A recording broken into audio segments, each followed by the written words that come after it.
Well, welcome. I think the first thing that strikes us is that we are 32 countries in this room, plus many international organizations.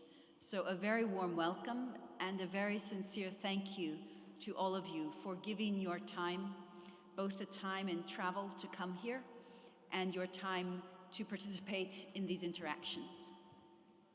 Second, if you do not speak English, I hope that you have the machine for translation. The translators are here and everything is translated into English and French. We are still learning Arabic, Chinese, and many other languages. Third, in front of you, you have a beautiful gift from the state of Guerrero. You also have a calendar to remind you of Oxford. But here is the most important, because in this green folder is the agenda for the rest of today and tomorrow, as well as other documents. So please do pull out the agenda if you would like it. Finally, if you are a Twitter fan, on the agenda is the hashtag for this event. Please do tweet with this hashtag, and so we can have an interchange in virtual space as well as here in the room. I would like to now take about 15 minutes so that we all come to a starting point.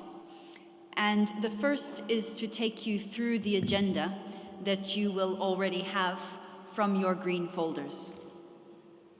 And I do that because it is quite an intense agenda.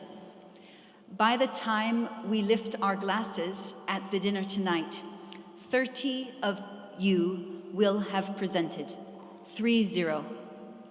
It will have been a very rich exchange. We will have had 2 keynote addresses. We will have had 2 sharing of practice sessions, each with 6 countries sharing their work in 7 minutes. We will have had another discussion of roundtable with Mexico, and we will have had keynotes. I want to tell you that this richness is coming, and also because many of you are speaking, I would beseech you to be brief so that Gonzalo, Adriana, John Hammock, who are chairing those sessions, will be able to keep to time. Yang Yang from OFI will be your timekeeper, and like a football coach, she will have a yellow sign when you have 1 minute left, and a red sign when your time is up. Please kindly respect Yang Yang. Then in the roundtable discussion, we will be hearing from Mexico, how they use their MPI in policy. Many of you will remember last year when Jose interviewed many of the ministers from Colombia, and that session was one of the most highly regarded in the videos after Cartagena. And we will have a magnificent dinner. Tonight we will be bused to the dinner, but for those of you who are sleepy, there will be buses returning at different times. But this is a grand occasion. Tomorrow, we begin at 7:45 with an event thinking about how we can shape the discussions in the donor world of supporting poverty with different kinds of cooperation. And then we will talk a little bit about our agenda in the coming year. We will launch a new website and a new magazine for the first time. And then a number of the countries with more experience will have a deeper exchange on their work, presenting it in 10 to 15 minutes and allowing 10 minutes for discussion. And there will be 3 keynotes during this event: Luis Felipe Lopez Calvo of the World Bank, Heike Kuhn of Germany, and Martin Evans of UNICEF. And then tomorrow afternoon, we will divide into 2 sessions. The country members will be in this room, and we will discuss the communiqué and our work going forward this year. The Other international institutions and any countries that have more than one person who is curious will be in another room chaired by Luis Felipe Lopez Calva, and really talking about how other agencies can be part of this transformative agenda. And then we will have a closing circle in this space where each of us can say, in a sense, what we commit to doing, what each country commits to doing, but before we meet again in China next year. So that is the agenda.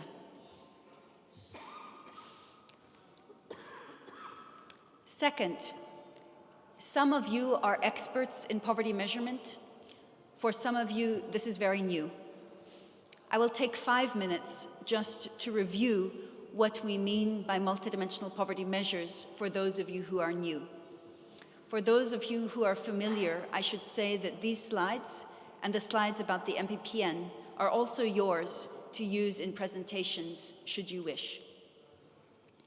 So we start in each country, in each place, by asking what is poverty and selecting the dimensions and the indicators and the articulations of deprivation that are appropriate for that context, which will be different in a region of UNESCO than in a country or than in the city of Medellin. For each person in a household survey or in a census, in the case of Tunisia, for example, we develop their profile of what each person is deprived in across the indicators. Then we ask who is poor and set a minimum threshold of the weighted deprivations a person must experience to be identified as poor. James Foster last week at the Atkinson event launch again stressed the importance of identification. And then we compute in STATA, in R, in SPSS, whatever language we wish, the MPI, and we analyze it and use it for policy. So there is a measure, a statistic, which is very simple, which has rigorous properties, but I think the value for this group is that it is also understandable in terms of two concepts: the incidence or headcount ratio or proportion of the population that are poor, exactly similar to the headcount or proportion of people who are income poor, and the new feature of intensity, which shows how poor, on average, each poor person is in the country. The feature of intensity gives the MPI strong axiomatic properties. We launched this year's global MPI, for example, in Abidjan, in Côte d'Ivoire. And so the MPI gives a headline figure for different countries. In this example, I'm using the global MPI, which can be compared. We will speak next about national.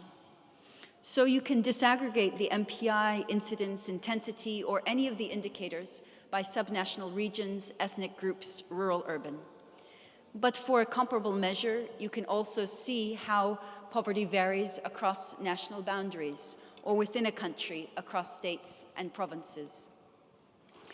You might also want to compare poverty multidimensionally with income poverty or GDP per capita or other statistics.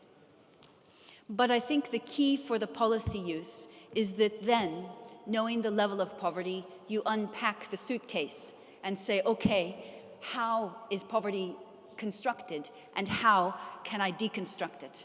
By looking at the indicators and the deprivations in each one, not only at the national level, but for all of the subnational regions or the groups of a country. So for example, Essie is here from Nigeria. These are provinces of Nigeria lined from the poorest to the least poor, and we can see how the composition of poverty differs. This is important to the state level and municipal level people in Mexico. Gonzalo does this here, and it's this information that enables them to shape resource allocation. Jose will also talk about resource allocation in Costa Rica and how it is shaped. And this also coheres then with the use of MPI in the Sustainable Development Goals to have coordinated policies and to leave no one behind. We've only talked about levels, but clearly going across time, we think of changes. So far I gave an example of a global MPI, but most of the work of this network is developing national MPIs. And there are a number of them that are used as official statistics, and even more that are used, but not yet designated as official.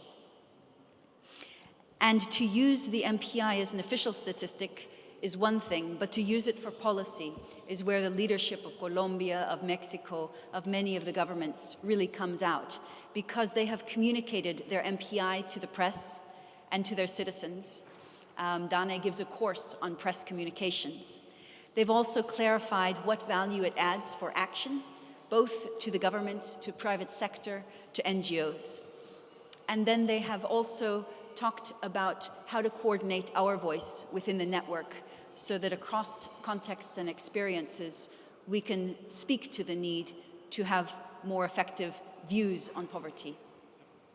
And then you will hear across these days very specific things, how China uses the MPI for accurate targeting of poverty, how others use it to evaluate social impacts, and many mapping exercises. So this is familiar to many of you, but in a sense it is a common tool. It is not perfect.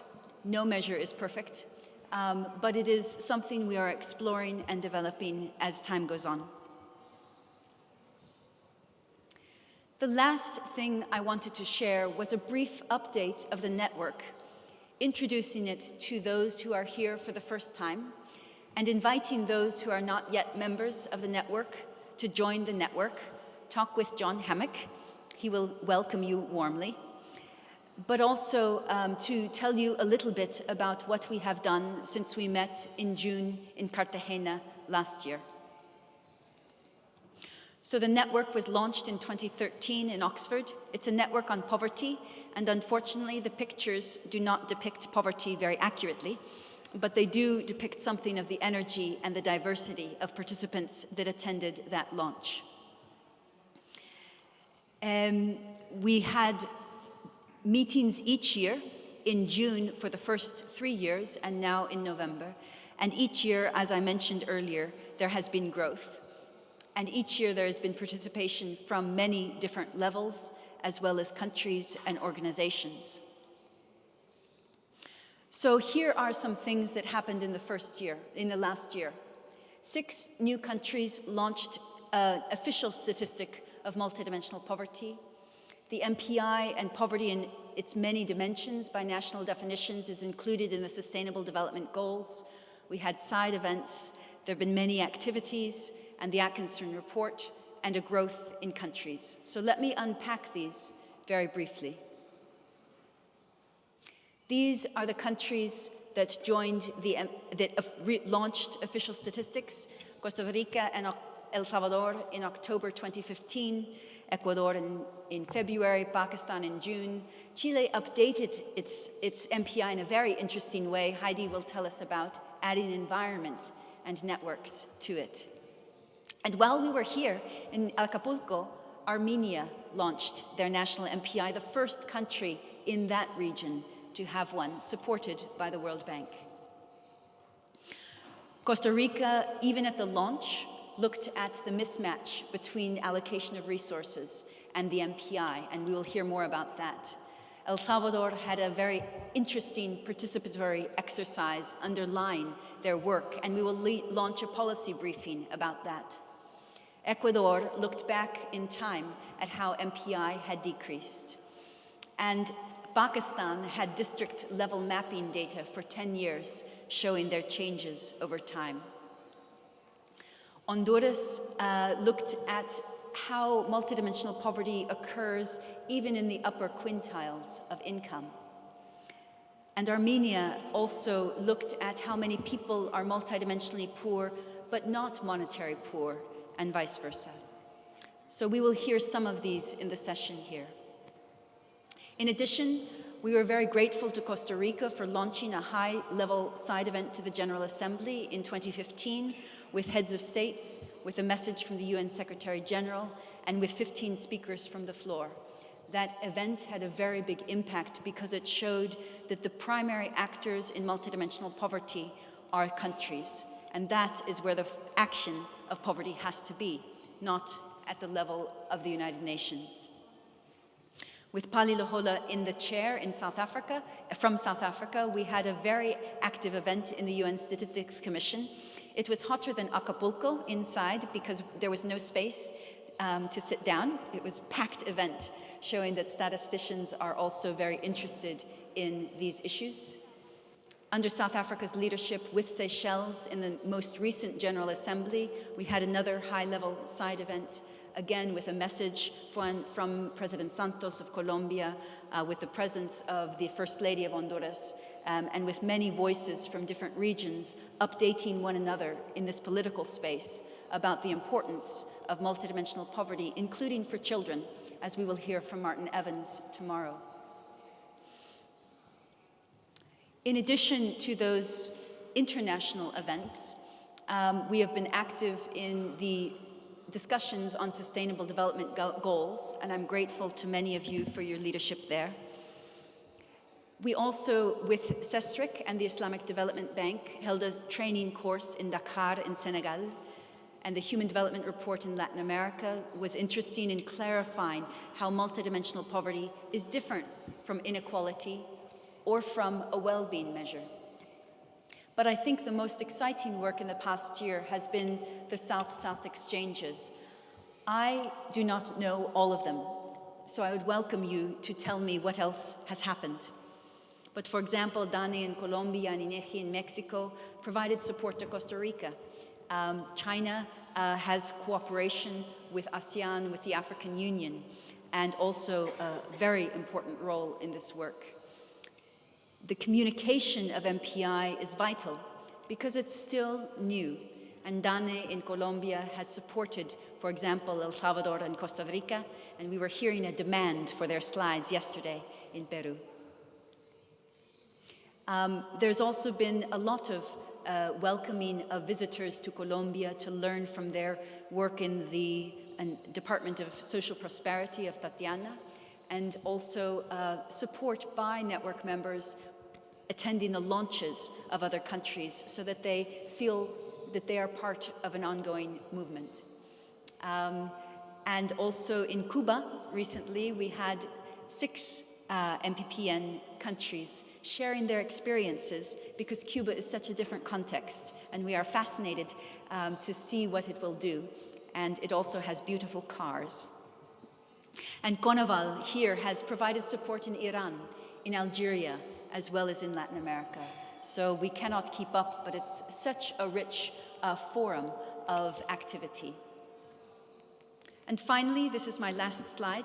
10 countries have joined the MPPN last year. And what you see visually is that the most new members are from Africa. And we are delighted that Chad, Cote d'Ivoire, Nigeria, many countries, Tunisia, about a leader among them, are here present. And that many who are not here, Ben from Uganda, are still in the process of developing national MPIs. And we look forward to learning from them how they will do it differently in their context. And we will hear from Heidi today about Tunisia's work in that direction.